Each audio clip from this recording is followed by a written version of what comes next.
కడుపు నిండా తినండి అన్నా. తింటానమ్మా తింటాను. ఏంటి సుల్తాన్ పట్టించుకోకుండా వెళ్తుంది? తను గమనించినట్లేదు, ఏదో పనిలో ఉందిగా. ఇప్పుడు హ్యాపీగా వాటేసుకుంటుంది చూడు. అన్న కూర ఏమంటారా? వద్దమ్మా. XYZ. ఏమన్నా? ఏంటి మళ్ళీ కోపం కలుగుస్తుంది? ఏంటి రొమ్మిర్చుకొని ఉంచున్నావు? చూడలేదించు. కూలింగ్ లస్తి ఏంటిలా గాలి తీసింది? ఓ ఏమండి, ఎంతమందిని మీకోసం కొట్టాను.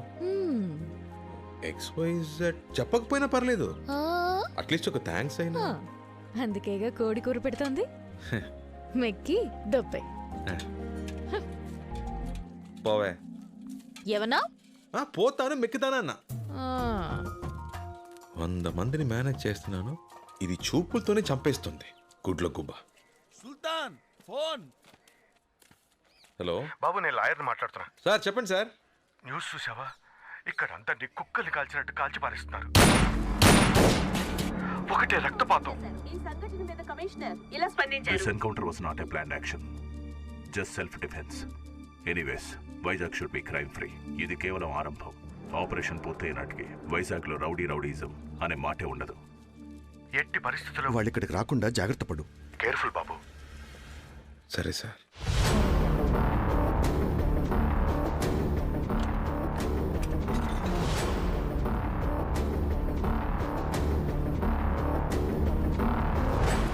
సరే, మేము సాయంత్రం మా ఊరికి బయలుదేరతాం. అవును, అలాగే. సరే, జాగ్రత్తగా వెళ్ళండి. రేయ్, సాయంత్రం అందరూ ఊరెళ్ళిపోతున్నాం. ట్రైన్ ఆగినా సరే ఎవరికి మళ్ళీ భోజనాలు పెట్టించను. ఇక్కడే డబుల్ కోట మెక్కేయండి, అర్థమైందా? ఏంటి సుల్తాన్, ఆలోచించకుండా ఫోన్ చేయండి. ఇదిగో బాబు గురించి పట్టించు. ఏమయ్యా, మీరంతా ఒకటే కుటుంబం ఒకటిగా? నిజమా? అవును. భోజనాలకే బోలెడంత ఖర్చు అవుతుందేమో. రోజుకు 10 కిలోల బియ్యం మాయమైపోతాయి. ఏంటయ్యా నువ్వు, తినే పువ్వు కూడా లెక్క కడితే ఎలా చెప్పు? మా దగ్గరే గనక మీలాంటి వాళ్ళు 100 మంది ఉంటే చాలు. మేం ప్రతిరోజు 10 ఊళ్ళకు బువ్వ పెట్టగలం తెలుసా? ఎలా పెట్టగలరు? వీళ్ళందరినీ ఏకోజామనే పొలంలోకి దింపి ఒక పక్కనేమో 10 ఎకరాల్లో వంకాయ, బెండకాయ, టమాటా కూరగాయల్ని, ఇంకో పక్కన అరటి తోటని, వీటితో పాటు మిగిలిన భూమిలో వరిని పండిస్తే దిమ్మ తిరిగిపోతుంది. వీళ్ళతోనా జరిగే పని నా తాత? వీళ్ళు వ్యవసాయం రాదు. అరే ఏంటి బాబు అలా అంటావు? సాఫ్ట్వేర్ కుర్రోళ్లే వ్యవసాయం చేయగలేంది, వీళ్ళు చేయలేరా? మీ తాత ముత్తాతలు వ్యవసాయం చేయలేదా ఏంటి? వ్యవసాయం మీ రక్తంలోనే ఉంది బాబు. విత్తనాలు ఎవరు జల్లినా మొలకెత్తుతాయి. హలో హలో హలో, మన ఊరి సమస్య గురించి మాట్లాడడానికి వైజాగ్ వెళ్ళి వీళ్ళ నాన్నగారిని కలిసినప్పుడు మేము రైతులం అని చెప్పగానే ఒక్క పైసా కూడా ఆశించలేదు. నాకు పిడికెడు ధాన్యం ఇవ్వడని చెప్పారంతే. అది ఆయన గొప్పతనం. మనం రైతులం, పిడికెడు ధాన్యం ఏంటి, పండే పంటలో ప్రతి సంవత్సరం సగభాగం ఇచ్చేద్దాం. ఏం బాబు, ఇప్పుడు నీకు సంతోషమేగా? మీరు ఈ రోజే వైజాగ్ వెళ్తున్నారని మీ వాళ్ళు చెప్పారు. వెళ్లే ముందు ఇంకేం కావాలన్నా అడిగి మరీ తీసుకెళ్ళొచ్చు. బస్సు ఇదే మంచి టైము, వెళ్ళి పిల్లలు అడిగేసి ఇల్లు పో. అడుగుతాడు.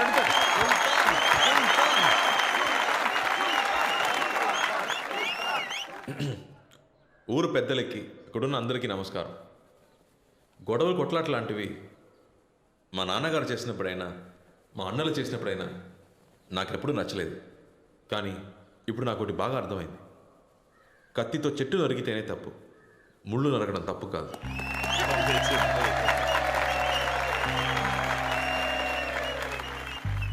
కొన్నేళ్ల క్రితం విజ్ఞానం ఎదగాలి, వ్యవసాయం ఎదగాలని మాట్లాడేవాళ్ళం. కానీ ఇప్పుడు ఈ ఊరికి వచ్చాక అర్థమైంది, విజ్ఞానం బాగా ఎదిగింది, వ్యవసాయమే వెనకబడిపోయింది. దాని గురించి ఎవరు పట్టించుకోవట్లేదు. అంతెందుకు నేనే డబ్బు ఉంటే సరిపోతుంది, ఆ డబ్బుతో తిన్నైనా నీళ్ళైనా కొనుక్కోవచ్చుని అనుకునేవాడిని.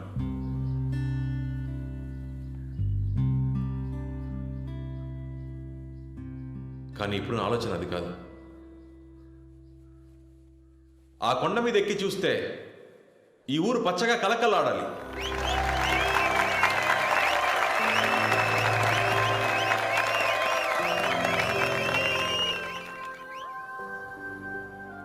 ఇక్కడ పండించే ధాన్యంతోనే నా పెళ్లి భోజనం పెట్టాలి.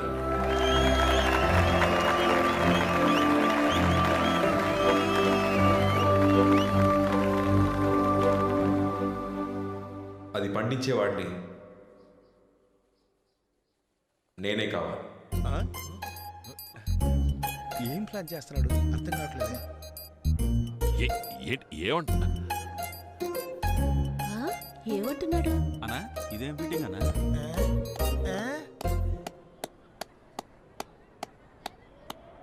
మీకు అర్థం కాలా? సరే, మీకు అర్థమయ్యేలాగే చెప్తాను. నేను నా అన్నలు ఒక 5 నెలలు ఈ ఊళ్ళోనే ఉండి మీ అందరితో కలిసి వ్యవసాయం చేద్దామని నిర్ణయించుకున్నాను.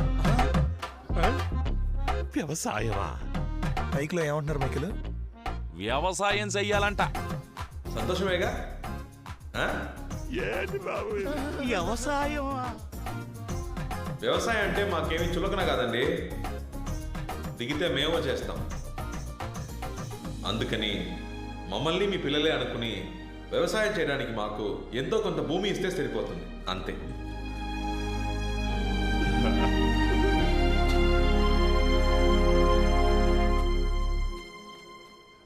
ఊళ్ళో ఆడవాళ్ళు ఉన్నారు, పైగా పెళ్లిడికి వచ్చిన పిల్లలున్నారు. ఈ రౌడీ విధంగా ఊళ్ళోనే ఉండనిస్తే మనం ఎలా ప్రశాంతంగా బతకగలం?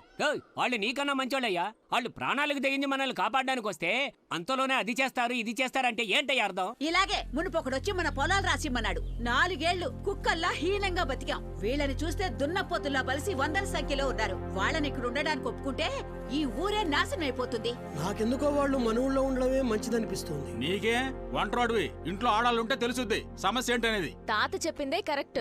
వాళ్ళిప్పుడు మన ఊళ్ళో ఉండడం మనందరికీ మంచిది. ఊరుకోమ్మా, చివరికి ఆడవాళ్ళు కూడా పంచాయతీలో సలహాలు ఇచ్చేవాళ్ళే. పెద్దయ్యా, జయేంద్ర ఇంకా చచ్చిపోలేదు. చావు దెబ్బ తిని వెళ్ళాడంతే. రేయ్, ఆడు తిరిగొచ్చాడంటే మనుషులు పెట్టి కొట్టిస్తారా అని ఊరు మొత్తం తగలబెట్టడం ఖాయం. అవునే. ఇలా చూడండి, ఇప్పుడు మన సమస్య వీళ్ళు కాదు. సమస్య ఏంటంటే ఇంకో 6 నెలల్లో వ్యవసాయం చేసి మన పొలాల్ని కాపాడుకోవాలి. ఇది బీడు భూమి కాదు, వ్యవసాయ భూమి అని నిరూపించాలి. అందుకోసం వాళ్ళు మన ఊళ్ళోనే ఉండాలి. ఆ అమ్మాయి కరెక్ట్ పాయింటే మాట్లాడుతోంది. ఇది జరిగే పని కాదులే. పొలాల కోసం మానాన్ని తాగట్టు పెట్టాలా? చెప్పండి. ఏయ్ ఊరుకోవయ్యా, మనకు వేరే దారి లేదు. మా అమ్మాయి చెప్పింది నిజమే. అవన్నీ అలా ఉంచండి. ఎంతకీ పొలం ఎవరిస్తారు? ఏం మాట్లాడరే? చెప్పండి, పొలం ఎవరెత్తారు? నా దగ్గర 1 ఎకరం ఉంది, నేనిస్తా వాళ్ళకి. ఏంటి 1 ఎకరమా? దాంతో ఏం చేయాలని? నాకు 8 ఎకరాలు ఉంది, వాళ్ళకి నేను ఇస్తాను. నేను ఇస్తాను.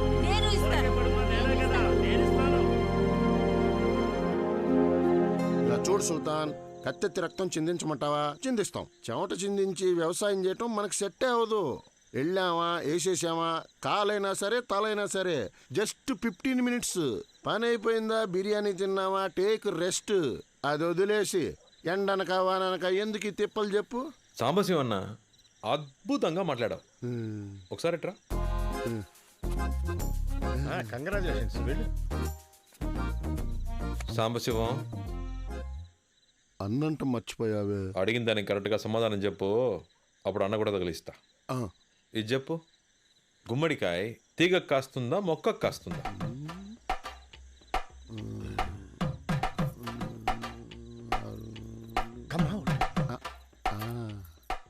రెండిటికి కాయదు, చెట్టుకే కాస్తుంది. ఎలా చెప్పావు? సుల్తాన్, దొండకాయ, బెండకాయ, వంకాయ ఇవన్నీ చిన్నవి, తీగల మొక్కలు తట్టుకుంటాయి. కానీ గుమ్మడికాయ పెద్దది, తీగల మొక్కలు తట్టుకోలేవు, చెట్టుకే కాస్తుంది. బ్యూటిఫుల్. చెట్టుకి గుమ్మడికాయ. అవును సుల్తాన్, మన చిన్నప్పటి నుంచి తెలియదు. అయితే రక్తం చిందిస్తారు గాని చెవట చిందించరు. తలలు తీసేయడం మీకు ఈజీ, వ్యవసాయం మీకు కష్టం. గుమ్మడికాయ దేనికి కాస్తుంది, ఎలా కాస్తుంది అది మాత్రం తెలియదు.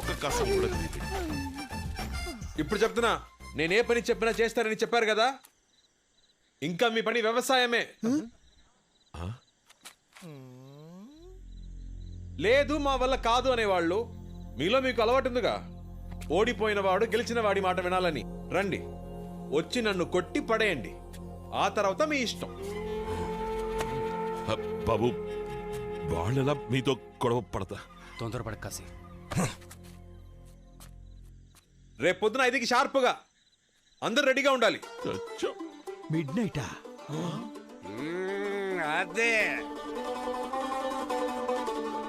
పో పో పో పో పో.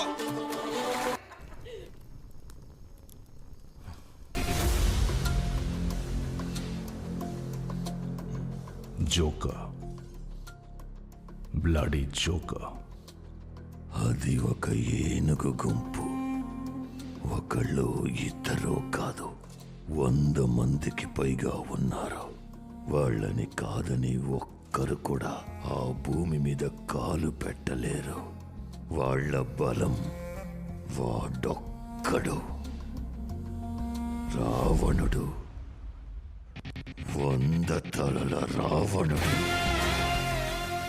నా సాయం లేకుండా నువ్వు వాళ్ళని ఏమీ పీకలేవురా. ఆ రోజుల్లో పంట పొలాల్ని మాట్లాడుతున్నావుగా, మాట్లాడచావు. ఎందుకు రమ్మందరూ చూస్తారు? సుల్తాన్,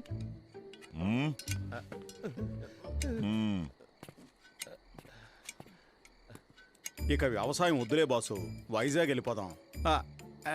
నేను కాదు, మనోళ్ళ మనసులో మాట. మనుషులనైతే వేసేయచ్చు కానీ పశువులు వేయగలమా? వైజాగ్లో అయితే షేర్ ఆటో నడుపుకొనైనా బతికేయచ్చు. ఇవన్నీ ఇక్కడికి రాకముందు ఆలోచించాలి. వచ్చి చేయాల్సిందంతా చేసాం. ఈ ఊరు సమస్య తీరే వరకు ఇక్కడే ఉండాలి. ఓ సంతేనా? 1 గంట టైం ఇవ్వు సుల్తాన్. ఈ ఊరిని ఇబ్బంది పెట్టి నా కొడుకుల తలాలు నరికి నీ కాళ్ళ ముందు ఉంచుతాం. మేము వెళ్ళి మూటా ముళ్ళి సర్దేసుకొచ్చా. అట్ట చూడ మాకయ్యా.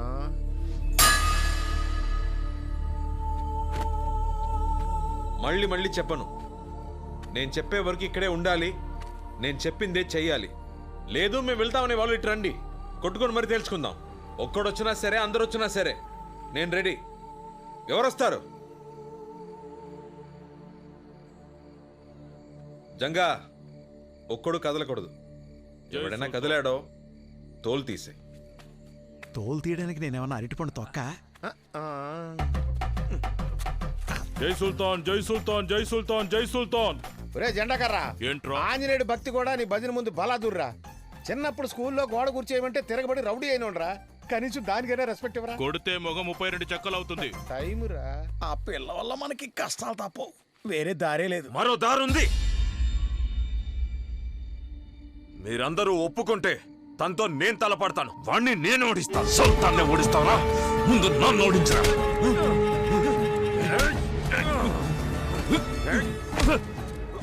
ఆపండ్రా, ఆపని చెప్తున్నాను కదా. ఎందుకు ఇలా గొడవ పడుతున్నారు?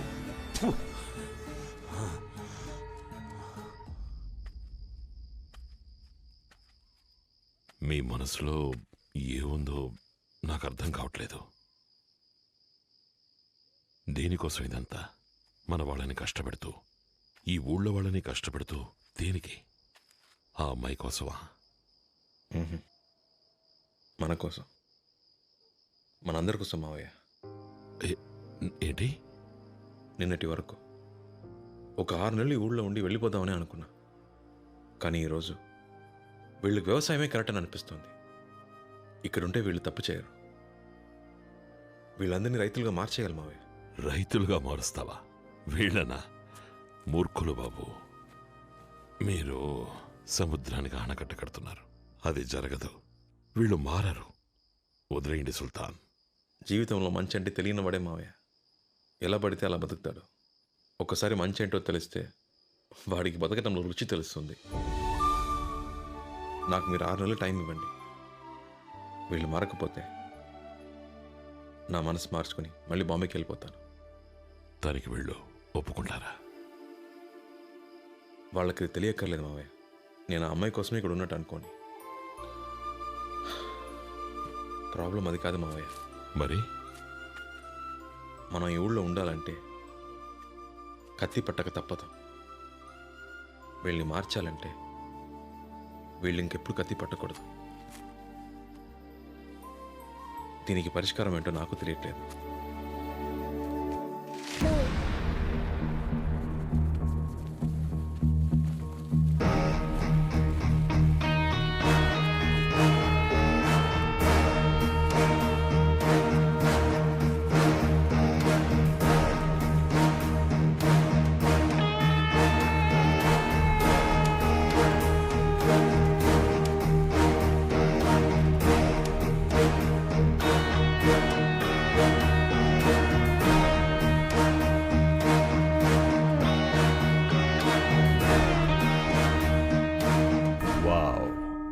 రావణుడు, 100 తలల రావణుడు.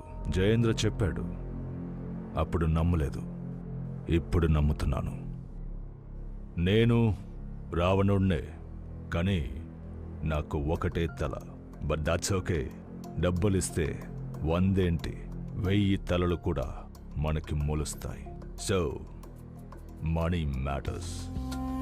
ఈ ఊరు నీకు ఏమిచ్చుంటుంది దానికన్నా నేనెక్కువ ఇస్తాను.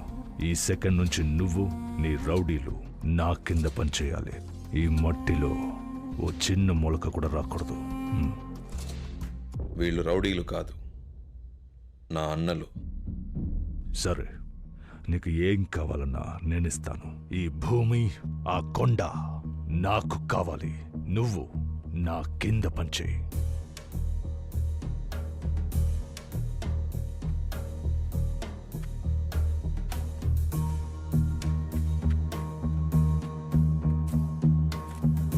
ఈ భూమి కొండ కావాలంతేనా?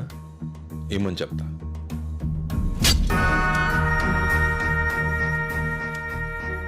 ఆరు అడుగులు సరిపోతుందా? బలం ఉంది కదా అని శత్రువుల్ని పెంచుకోకు. ఇక నీ అన్నల తలకాయలని అప్పుడప్పుడు లెక్క పెడుతూ ఉండు. నెక్స్ట్ టైం నేను ఇలా ఓపిగ్గా మాట్లాడు.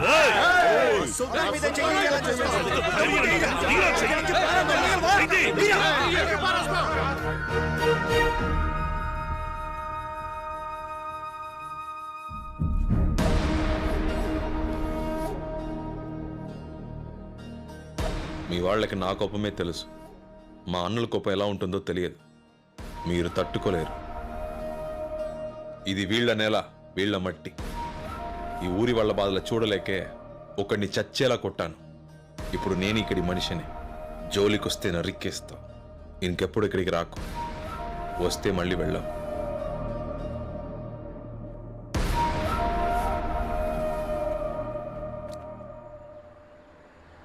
చాలా ఎక్కువ మాట్లాడాడు సార్. 100 మంది వాడు వెనకాలన్నారన్న ధైర్యంతో ముందు వాళ్ళని లేపేయాలి సార్. 100 మంది వాడి వెనకాల లేరు. 100 మంది ముందు వాడున్నాడు. పాముని చంపాలంటే తోక నరక్కూడదు, తల నరకాలి. వాడి తల నరకాలి.